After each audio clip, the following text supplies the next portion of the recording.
You guys must be next to like a police officer. 那路方。但 Uber 每月的收入或多或少在8万到10万乌拉圭比索之间。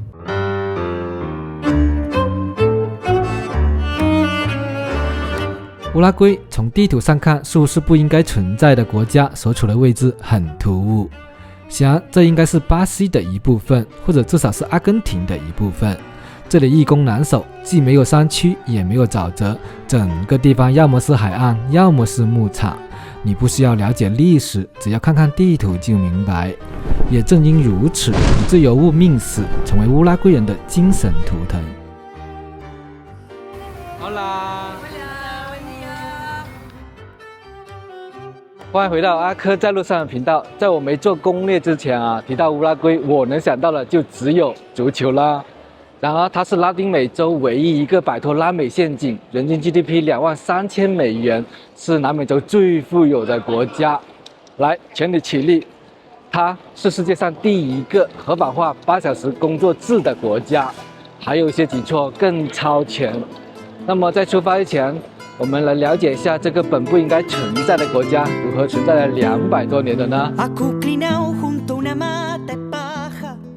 乌拉圭夹在2个体量100倍于它的小国，却仍然保持自由与独立近200年。乌拉圭之所以存在，是因为一位偷牛的走私犯成为了民族英雄。当然，主要原因是法国大革命，拿破仑叛奏美洲各个殖民地的宗主国。让我们把时间拉回更早之前。在17世纪之前，想殖民一块美洲领土有多简单？仅仅需要踏上这片土地，然后以女王之名留下50名士兵就可以了。当时的巴西相当于整个西欧的面积，就这样成为葡萄牙的殖民地，乌拉圭也成为葡萄牙和西班牙的角逐之地。而17世纪末后的殖民相比就难得多，是需要投入财力人力对这片土地开发建设。很显然，葡萄牙力不从心，而河对岸的布宜诺斯艾利斯不断发展壮大，西班牙人控制整个拉普拉塔河区域成为了理所当然的事，从而乌拉圭也成为了拉普拉塔总督区的一部分。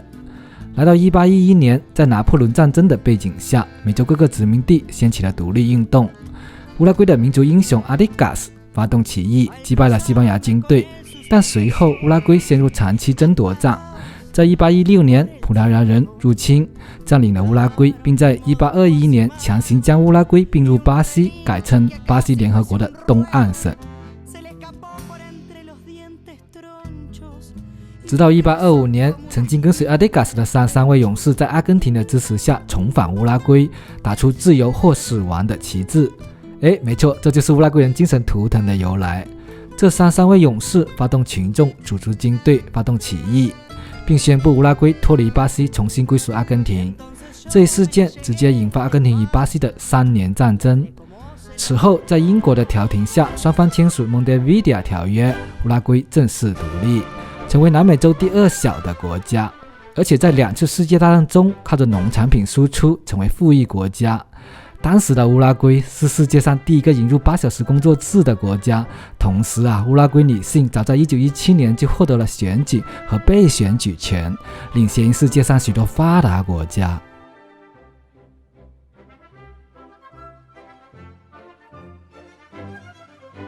但2战结束后，由于农产品价格下滑，乌拉圭陷入衰退，经济萧条导致政局混乱，政变不断。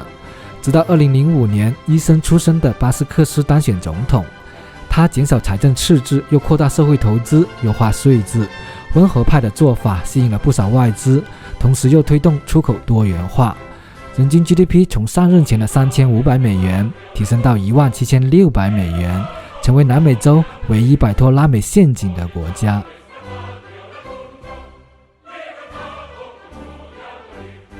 在里约的机场要登机的话，要经过长长的一条这种购物的长廊才能到登机口的。已经办好登机牌啦。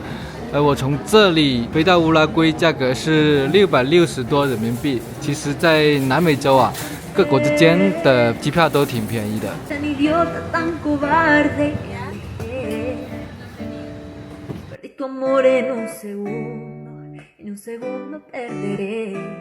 Para decirte que te quiero, acércate.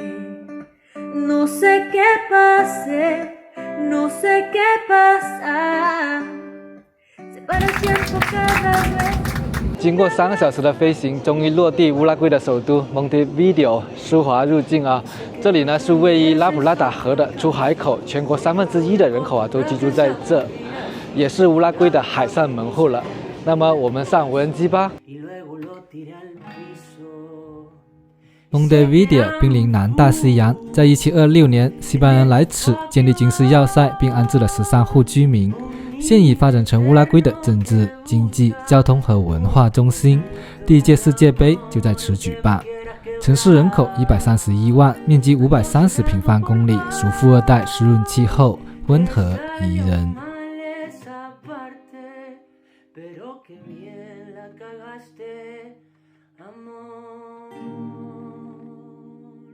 有美签或者是加签的话，是可以免签入境这里，可以待3个月吧，好像是啊。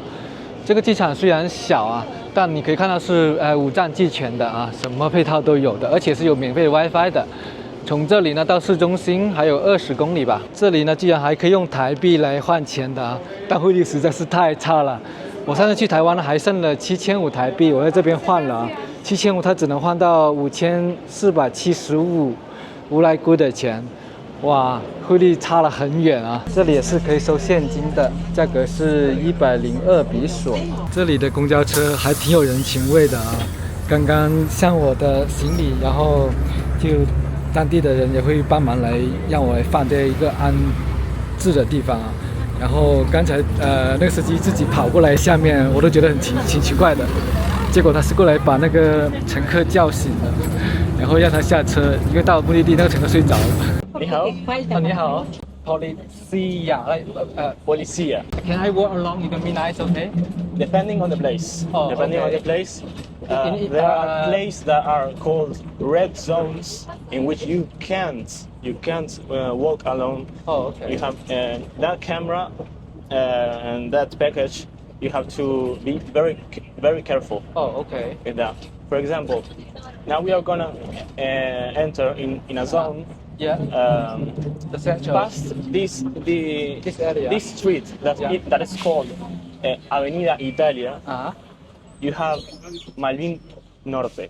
Oh, okay. That zone is considered a red zone. Search for me on Instagram is Alexis Fernando. .ez. Okay. EZ. I will write on the comment. 我不是中国人. Okay. You can speak Mandarin.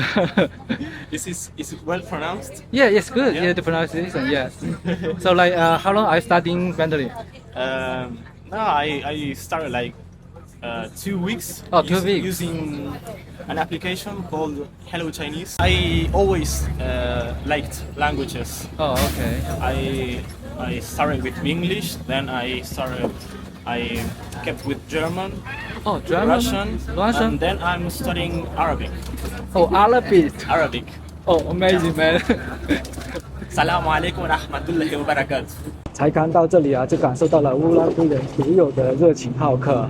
你看，乐于助人的司机，然后很好客的乘客。刚刚那个警察接受完我采访下车之后呢，后面又来了一位乘客啊，然后也想跟我介绍当地的一些风土人情啊，英语也是非常好的。这边人跟阿根廷一样，都非常喜欢喝马黛茶啊，人手一个马黛茶的。这里呢就是市中心啦，到我住的地方了。刚辆车还是宇通的啊。现在到住的地方啦，哇，这个 Airbnb 的房间有点大，这个是客厅。大家看一下我住的房间，这边是有3个房间的，然后这边呢是厨房，厨房也很大，这边是有冰箱，那里呢是有那个阳台的。看一下我房间吧，这边还有一个健身房啊。我的房间呢比较小啊，就是这个房间，然后也是有独立的卫生间跟阳台的。这个房间价格呢是150块钱一个晚上。这是房东的家庭聚会啊，每个周末他们都会聚会一下。所以说，其实拉丁美洲人还是挺注重家庭关系的，这一点跟亚洲人很像的。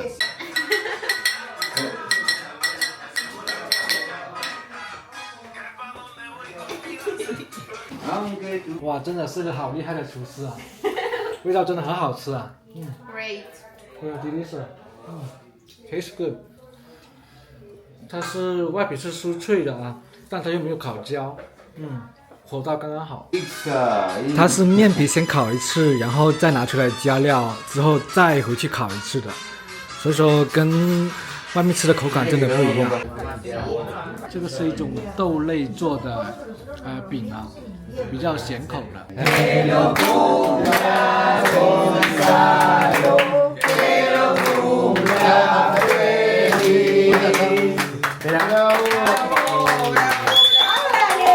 个币。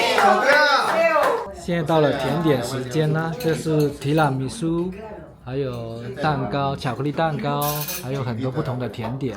哇，这提拉米苏跟我吃的好像不太一样啊，味道很不错，而且是比较润滑顺口的，不是那种很齁甜的那种甜。我还以为这个是买的，不是，这是他们自己做的。这个提拉米苏呢是这位做的啊，怪不得这个提拉米苏跟在外面吃的不一样，因为他有时候他连糖都不放的啊。那它这种甜所以就是不会齁甜的，就刚刚好。哇，原来是4代同堂，这位是奶奶，然后这位是妈妈，然后是他的妈妈，然后他的儿子是在这里，然后所以就4代同堂。可以看到市中心的换汇汇率啊，1美元只能换41比索啊，欧元的话是46比索，阿根廷比索只能换0.02乌拉圭比索啊。8币的话是换7，可以看到这边的电子产品的价格，上面标的是美元的价格，这个是16 Pro Max 是1800，这个是16是1660。大家早上好，很悲催啊！一大早起来这边居然下起小雨了。我现在所在位置呢，就是他们市中心的独立广场。我的后方这一栋建筑呢，就是沙瓦 Palace。一开始它的设计呢是想设计成一个酒店的，但现在主要的功能呢就是一些办公啊加观光啦。在这里呢就是他们的总统府了，也就是他们的权力中心。讲到了独立广场，那怎么能少得了他们国家的独立英雄呢？阿迪嘎斯。阿迪嘎斯的下面呢就是他的陵墓啦。阿迪嘎斯虽然是被他们称为独立英雄啊，被敌人戏称为偷牛者的。那他是如何从一位偷牛的牛仔变成这个国家的英雄的呢？阿迪嘎斯生于1764年蒙德维迪亚的一个富裕农场主家庭，排行老3。年轻时期除了帮助农活外，还会偷牛马到巴西边境去售卖，以及走私一些兽皮，也因此被人戏称偷牛的走私犯。在33岁那年从军，其任务就是保卫边境以及打击走私和抢劫。在拿破仑战争的背景下，于1811年带领民众反抗西班牙殖民统治，在拉斯比德拉斯战役中大胜，奠定其军事领导地位。但在1817年，北边的葡萄牙军队入侵，他被迫流亡巴拉圭，最终在1850年逝世，直到45年后才得以回归故乡蒙德维迪亚。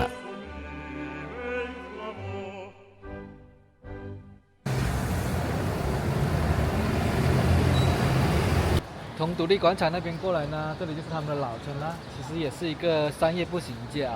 这里呢就是他们的宪法广场，在宪法广场的正对面呢就是大都会主座教堂，这呢也是乌拉圭的天主教的圣地了。这座教堂呢是修建1804年的，是见证着乌拉圭从被殖民再到独立再到整个国家的成长的历史的。一份中份的巨无霸，这个是429。乌拉圭人的主体思想就是 liberty or death。如果你在大街上走啊，闻到那个 weed 的味道，你也不要惊讶啊，因为在这边2013年已经是合法了。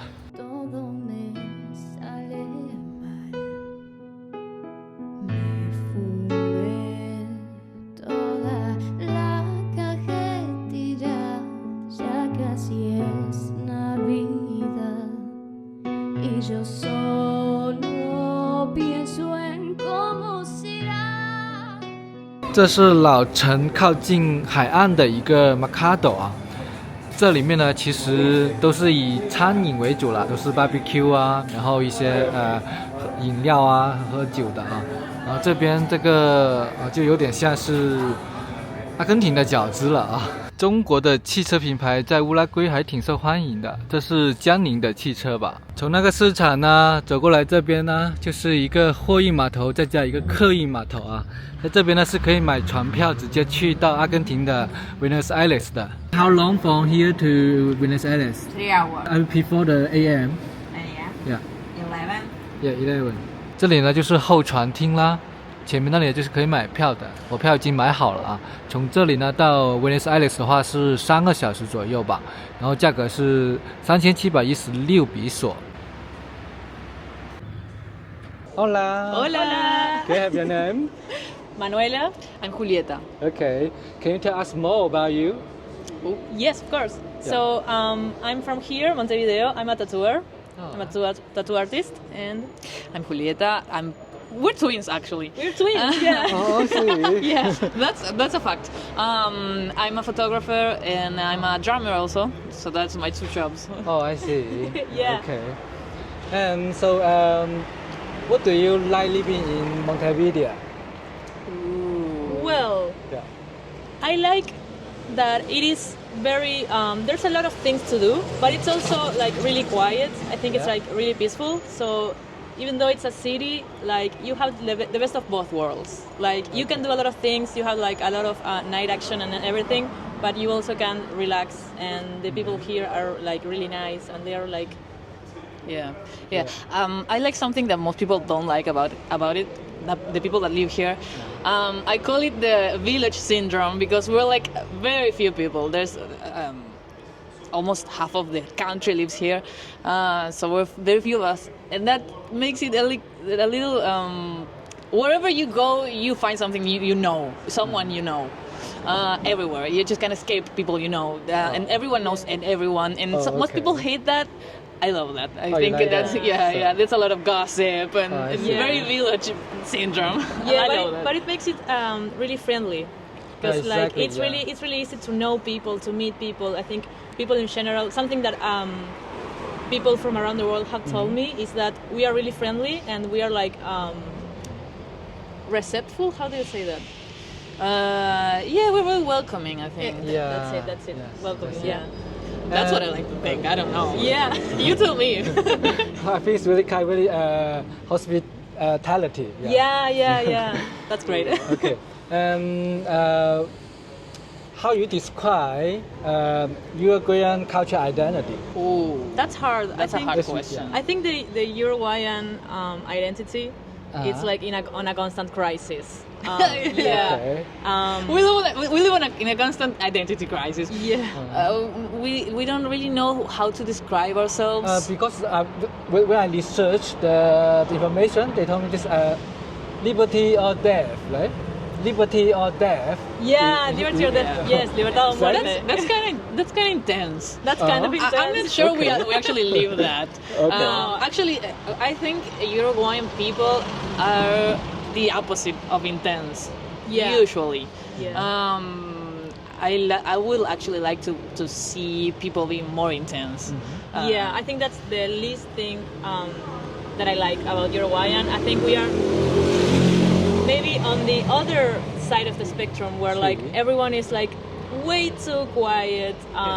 There's a term we use here to describe people that are like the opposite of intense. In Spanish, that's tibio. The translation to English of that word is warm. Yeah. Because it's like it's not hot and it's not cold, it's warm. And that's, I think that kind of describes the identity of the Uruguayan. Yeah. There are, of course, some people. I don't know. I think we don't identify with the warm kind of people, and I like to find people. There are, of course, many Uruguayans that aren't warm people. But I think overall that kind of describes us. Yeah. But we do have a very nice culture, and I think we find it hard to embrace it sometimes. I don't know. I think we have very strong music culture. Our musicians are very, very well respected outside of the country, but inside of the country, we find it difficult to Recognize them. to give recognition to the country's identity, and that's why we're kind of warm, because outside and people usually like it and they find value in it, but we don't. Yeah. I think we have this problem where the Uruguayan does not find the identity within ourselves, so we tend to value more the like cultures from outside. We like put on this high pedestal like cultures from Europe or USA or something like that, and we don't really recognize or value our own culture and try to find our own identity. And it's actually there, you know that it's there, and if you go and you go search it, you can find it. Yeah. But I think it's a common issue that we have here, that people don't want to find it. We want to like go and find it somewhere else. Okay. But I think slowly we're getting to like actually move the culture in here and try to appreciate artists from here and movements from here. That's something that Luis, as an artist, we try to do. I as a tattoo artist, I try to do that a lot and try to like embrace artists from here and recognize that there are a lot of great artists and on the music as well. Yeah, I think that's kind of evolving with the more younger side of the population here. I think when you go over with older people, that's more intense, the warmness of it. Yeah. And then when you meet more younger people, that's kind of progressively changing, getting warmer and warmer. Yeah. How do you see the Whitley policy? How is it with the policy? Yeah. So actually, there is like the consumption is legal, but only for Uruguayans. Oh, only for Uruguay. Yeah. more there's than- Not legal. like if you would like to go and try to Okay. if someone from somewhere else tries to buy it legally, they won't let you. Oh, I see. But if you yeah. smoke on the street, that's Okay. legal. Yeah, you can consume it anywhere. That's okay. I think the term more than legal is regulated, because the state sells it on some pharmacies, but to go and buy it, you have to have a license. You have to register yourself to buy it, and to register yourself, you have to be a Uruguayan citizen. Yeah. But it's very normal to see people smoking weed on the street, and if even if you're not Uruguayan, if you smoke you weed can, on the street, I think you can like you can walk, smoke. You can smoke weed next to like a police officer, and they can't say anything to you, even if you're not Uruguayan, because it's legal to smoke on the street, for example. Okay. Oh, it's very funny. Yeah. Yeah. At what age do Uruguayan usually get married? Not married? I don't plan to get married at all. Actually, I think this is not statistics, so. Oh, okay. But I think from what I observe, marriage is getting less and less common. Like people get less and less married, Oh, Yeah. okay. and if they do get married, it's progressively older, like around 30 years old. If you get 30, married, 40. yeah, if you get Okay. married before that age, it's like like a teen getting married. It's weird. Yeah, it's weird. You're too young. Yeah. I see. Yeah. Okay, anyway, thank you so much. Thank you. The last, do you want to say something to the audience? To the audience? Yeah. Come to Uruguay. It's a great country. I think we're really welcoming from people all around the world. I think there's a lot of to learn about us. Not many people from around the world actually know about Uruguay or know something else other than football. So there's a lot to learn. There's a lot to see. It's a great country, and that's it. Yeah. That's exactly what I was about to say. Even though we ourselves don't know how to sell the greatness of the country, because we're like very warm, people who usually come from outside of the country see a lot of value in everything, in the culture, in the people, in the food, in everything. And I think everyone who comes will find some surprises You can get that surprised, we yeah. ourselves just normalize enough to not see. Yeah. So yeah, come here. Come to Uruguay. Thank you. 大家不要以为这是观海长廊啊，其实这呢是观河长廊啊。好啦，这呢其实就是世界上最宽的河流拉普拉达河，对面呢就是阿根廷啦。要是有看我以前不一认识爱丽丝的视频的话，应该就会对这条河有印象。当时的麦哲伦呢航行到此的时候，以为这呢就是穿越美洲的海峡啊，以至于他航行了1个星期，发现了淡水，然后才无功而返，继续南下，才真正的发现了麦哲伦海峡。但其实不是麦哲伦先发现了这里啊，而是比他更早的America 先发现的，但当时呢是最为机密，所以说以至于后人以为是麦哲伦先发现了这里。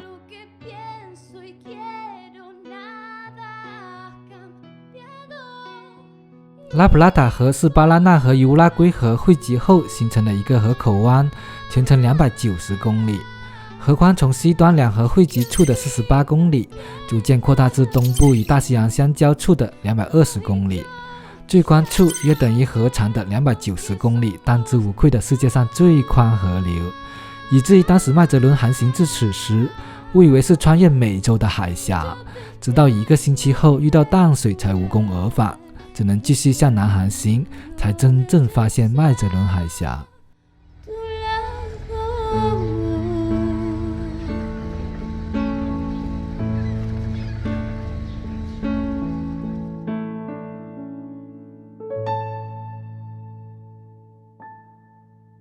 大家早上好，现在呢其实已经是10点了，但可以看到大街上都是冷冷清清，因为现在是周日啊，可能很多店都不开门的。这边呢周日是真的是全体放假啊。The church. Oh, I see. Oh, I see. Take care. Oh, okay. Okay. Sorry, my English is bad. Don't worry. I think you are so kind, so nice. So that's why I'm going to ask you. Yeah. Have a good day. God bless you. Thank you. You too. God bless you. 我们来看一下加油站这边能源的价格吧。像这边50S 的话，它是那个柴油啊，柴油的话是51升，好一点的是58比索1升。然后汽油的话，95是78.54一升，97的话是81.08一升。当地的一个百货商场啊，来这边看这边的物价，像这么一个小的冰箱要319哦，这边收的是美元啊。这个是三星的一个大的冰箱是要1200美元。这一款比较实在啊，是双开门的，才1300美元啊。一个儿童的自行车要卖120美元，这么小的一个洗衣机要313美元，一个微波炉110美元。酒呢也能反映当地的消费水平啊。我们来看一下这边一个红牌价格是1150比索，黑牌是2350比索。375毫升的洗发水价格是517比索，橙子61公斤，洋葱80比索1公斤，彩椒是230比索，青椒是175比索1公斤。快乐水的价格1升的是90比索，牛奶1升是65比索，一整只鸡是360比索啊，1公斤是180比索。这个应该是鸡的内脏吧，65比索1公斤。这么一大袋，价格才80比索。900毫升的葵籽油价格是89比索，一个烤鸡是469比索，一份快餐是250比索。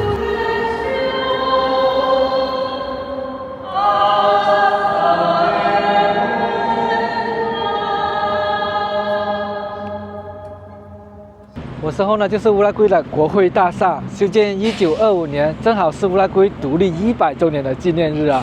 这里呢才是真正的乌拉圭人民的权力中心，像众议会啊、参议会都是设立在这里的。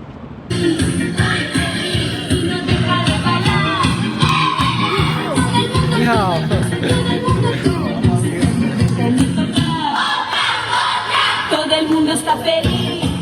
这条街呢，就是周末赶集的时候，大家都会在这边摆摊。这个跳蚤市场真的非常的夸张啊，绵延1公里的不止啊，而且这个区非常的大，真的没想到就是二手就是能这么的火爆的。这些应该都是民众自发过来把自己的二手的东西拿出来卖啊。这件外套是500比索啊，可以看到摆地摊的老板其实都是普通的市民啊，不是因为缺钱的摆地摊，大部分过来摆地摊的都只是为了废物再利用啊，为了环保而已。好酷啊，这个帅哥！哇，这里还有很多卖黑胶唱片的，500比索一张。哇，还有好多的相机啊，估计懂行的在这边应该是能淘到一些宝贝的。可以看到当地人啊，人手都是拿着一个马黛茶喝的。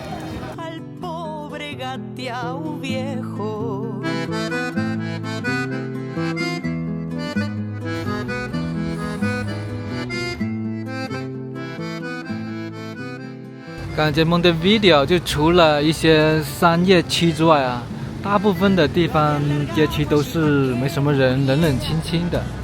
今天周末啊，来逛一下当地人的一个市场啊。这里呢，跟外面的冷冷清清对比，这边人气就好很多了。可以看到这个市场的整个的布局啊，有点像那个农贸市场啊。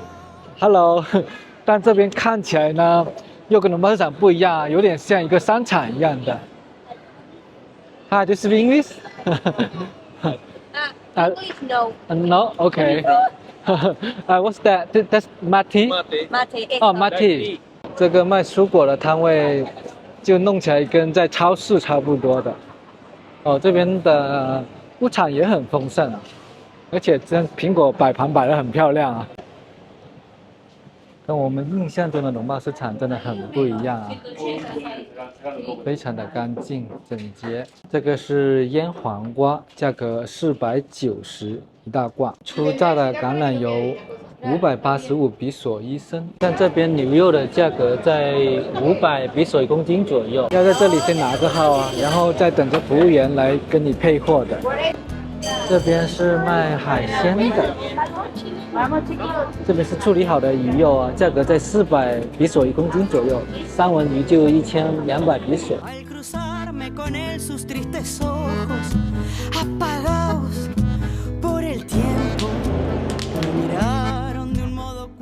来尝一下乌拉圭的美食啊，这是服务员推荐的一道菜啊。这个牛排呢，我让它烤成5成熟的。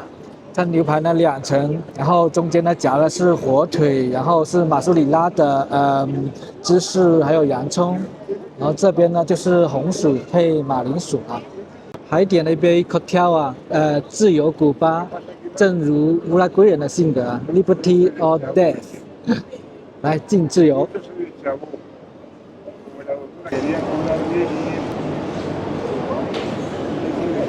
这个牛排的味道其实是偏淡的，我还以为是重口的啊。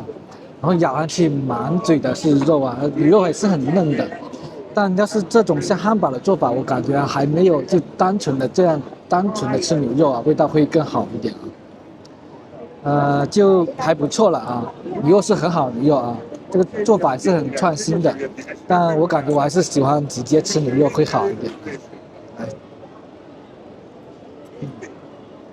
这样吃更舒服啊。5颗星推荐的话，我觉得可以3.8到3.7左右了。试一下它的面包，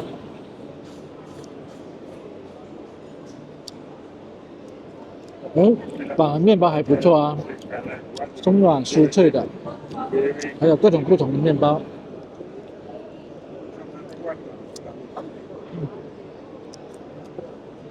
我觉得面包比主食还好吃。大家猜一下这顿饭要花多少钱？一共呢是1430比索，也就是245人民币，33美元。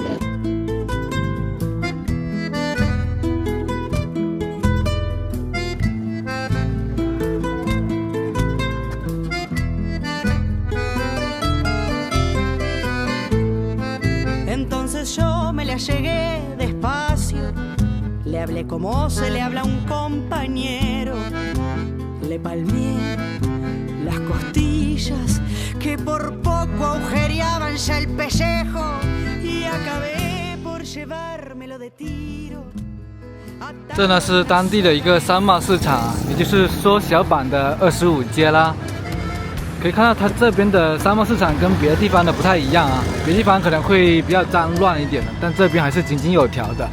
这里已经算是整个首都人比较多的地方了。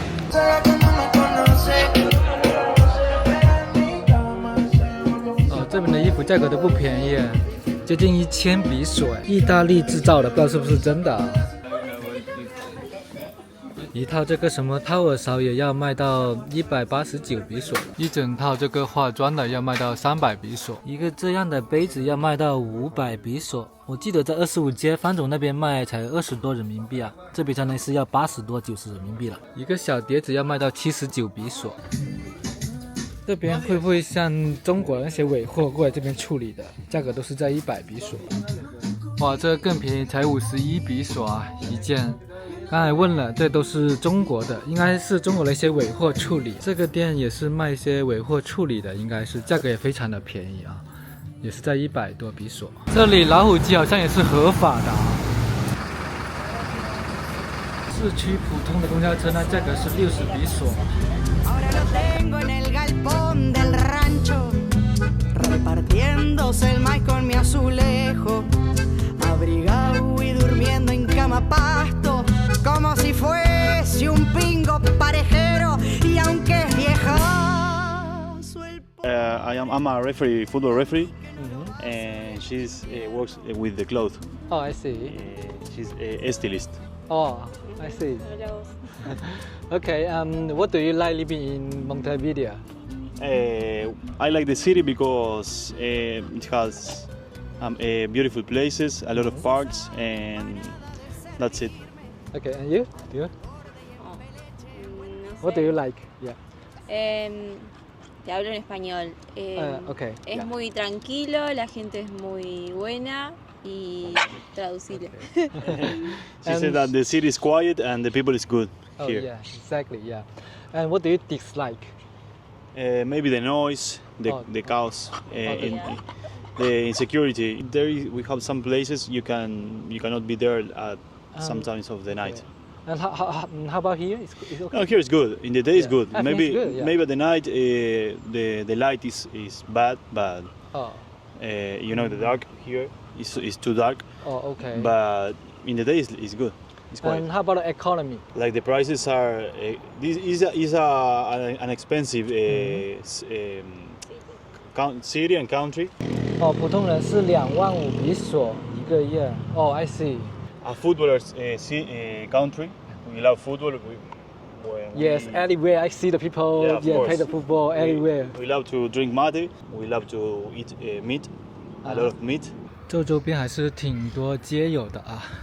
晚上可能是确实不是特别安全这里。我身后呢就是乌拉圭的世纪球场了，在1930年的第1届世界杯呢就在这边举办的，而且在2030年，也就是世界杯举办100周年之际啊，就会回归到这边，意味着100年回归啊。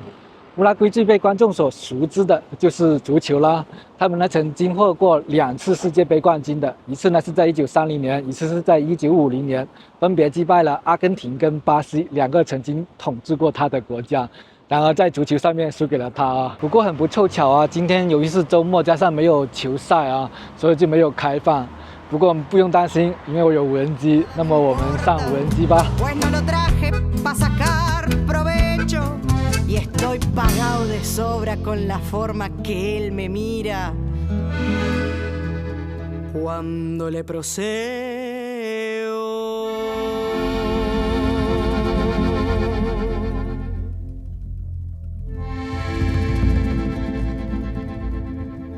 Uber 打了一辆东风的汽车啊，东风的电动车。En Uruguay los coches chinos son buenos, la parte eléctrica, lo que viene a ser los mecánicos no.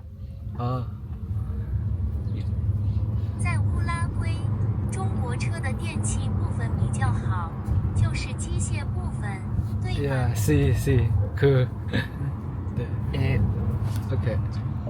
Las marcas chinas en Uruguay de autos eléctricos son muy buenas y son las que hay más en el mercado. Casi todos los autos eléctricos en Uruguay son chinos, la mayoría de los que hay. 乌拉圭的中国品牌电动车非常好，而且是市场上最多的。乌拉圭几乎所有的电动车都是中国的，其中大部分是中国的。这是一辆非常适合在城市中驾驶的汽车，但在乡村内陆行驶很长一段时间，电池会受到低点影响。2万美元。Oh, it's good price. Yeah. Yo arranqué a trabajar en Uber hace poco, pero más o menos lo que puede llegar a ganar un Uber al mes son entre 80.000 a 100.000 pesos uruguayos. 我最近开始在 Uber 工作，但 Uber 每月的收入或多或少在8万到10万乌拉圭比索之间。Eléctrico el auto son 6.000 pesos uruguayos.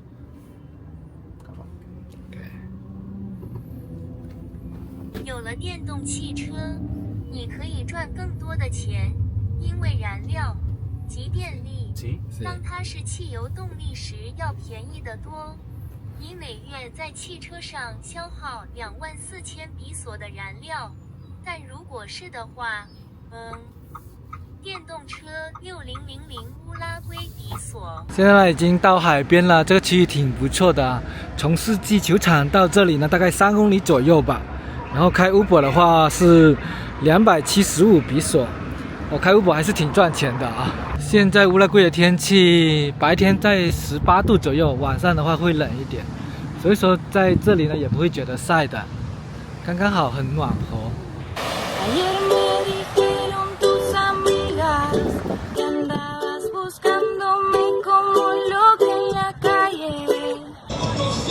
I am a politician of Uruguay. I am deputy of the Colorado Party.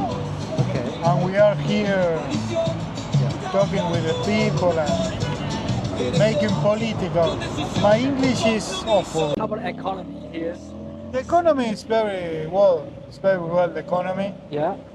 Uruguay is the country of Latin America with a very good life.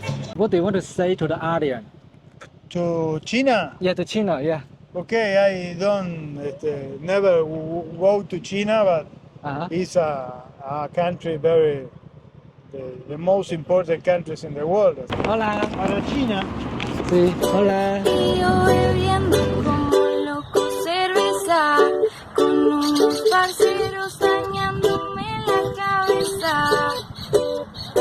Borracho con el corazón malo, caminando solo, me la encontré ella, mujer tan bella y con una botella, me dejé enredar fácil, caí en las garras de ella, mujer tan bella y con una botella。这里应该算是蒙特维迪亚比较好的一个区域的。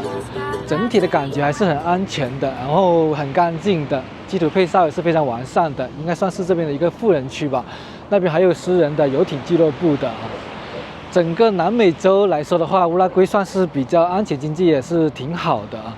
虽然采访几个对象呢都说这里的治安不是那么好，但我个人体验下来感觉还是不错的，还是要有对比，然后才有差距的啊。那么这就是在乌拉圭的最后一个视频啦，下视频呢我们就在阿根廷见啦。我们来看一下米莱治理下的阿根廷经济究竟怎么样吧。